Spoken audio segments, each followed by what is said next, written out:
ሶላት ተተሰገደ በኋላ መጨረሻ ላይ ዱዓ ይደረጋል እና እንዴት ነው ማለት በጀማዓ ማለት ነው ተቀባይነት አለው?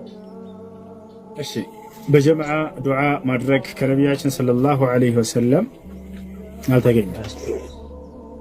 ነገር ግን ዱዓ ማድረግ ይቻላል ወይ ከሶላት በኋላ ወደሚለው ስንመጣ በተናጠል ከሆነ ሰውየው ለብቻው ዱዓ ማድረግን አልተከለከለም። ግን ከሱና ሶላት በኋላ ወዲያው ማድረግ ይችላል። ከዋጅብ ሶላት በኋላ ከሆነ ደግሞ መጀመሪያ ከዋጅብ ሶላት በኋላ የሚባሉ ዚክሮች አሉ። እነዛን አድርጎ ሲጨርስ ዱዓ ማድረግ ይችላል።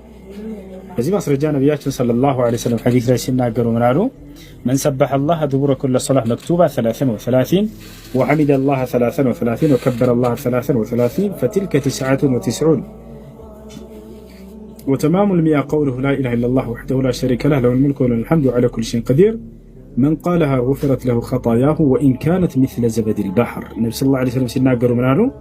ከግዴታ ሶላቶች በኋላ 33 ጊዜ ሱብሃንአላህ ያለ 33 ጊዜ አልሐምዱሊላህ ያለ 33 ጊዜ አላሁ አክበር ያለ እነዚህ 99 ሲሆኑ መቶኛ ደግሞ ላ ኢላሃ ኢላላህ ወህደሁ ላ ሸሪከ ለሁ ለሁል ሙልኩ ወለሁል ሐምዱ ዐላ ኩሊ ሸይኢን ቀዲር ያለ ያለፈ ኃጢአቱ ሁሉ ይማርለታል። እንድታሰምሩበት የምፈልገው ምንድነው ከግዴታ ሶላቶች በኋላ እነዚህን ያለ ብለው አስቀምጠዋል። ስለዚህ ከግዴታ ሶላት በኋላ ወዲያው ዱዓ ማድረግ ሳይሆን ያለብን ዚክሮችን አድርገን ከጨረስን በኋላ ዱዓ ማድረግ እንችላለን ወይ? አዎ ይቻላል። ግን በተናጠል እያንዳንዳቸው በየራሳቸው እንጂ በጀማዓ ተሰባስቦ ዱዓ ማድረግ ይህ ከነብዩ ሰለላሁ ዐለይሂ ወሰለም ሆነ ከሰሃቦች አልተገኘም፣ ቢድዓ ነው።